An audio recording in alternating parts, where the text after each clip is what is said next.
पटरानी बन जाओ, तीनों लोक के रानी बना के रखो तोला रानी।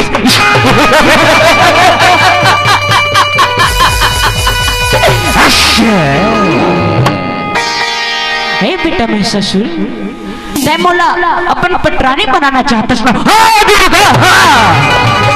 चले मैं तो पटरानी बने पर तैयार हूँ, फिर मोर एक शर्त है।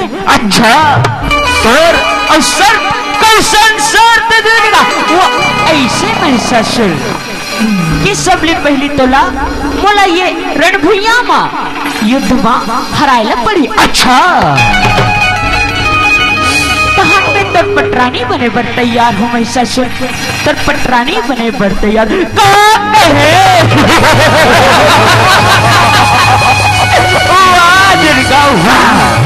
अब कहना वो 16 आना सुना दो सुंदरी, तोला अपन बनाए बर मोला तो से युद्ध करना पड़े ना, तो मैं तैयार हूँ।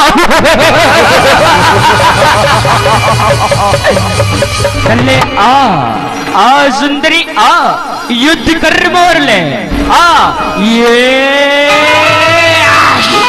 यश यश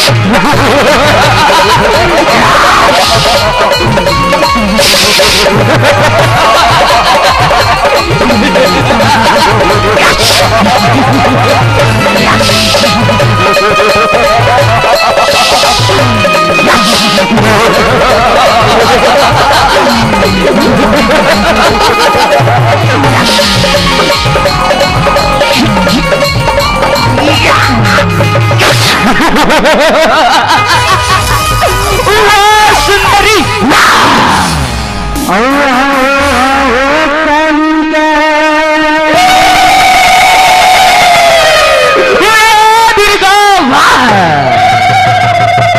ये कारी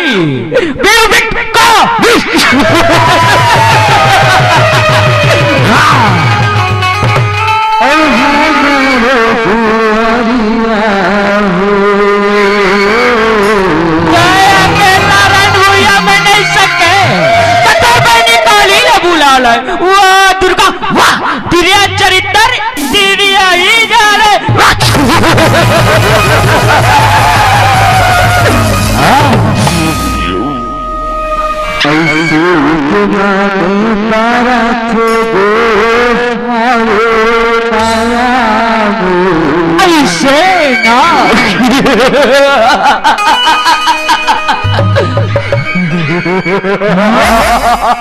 ऐसे तुम्हारे तारा थे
यहाँ कोती देखो तुम्हारा याद है कारी महाराज कारी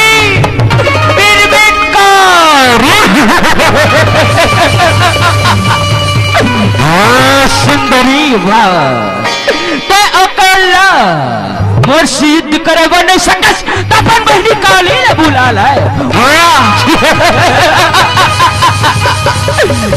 फिर कोई बात नहीं युद्ध कर बोले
कैसे मनाओ दाई कैसे मना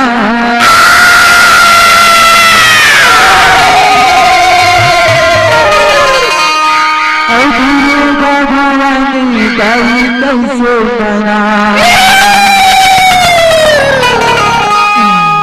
कैसे मनाओ दाई कैसे मना दुर्गा भवानी दाई कैसे मना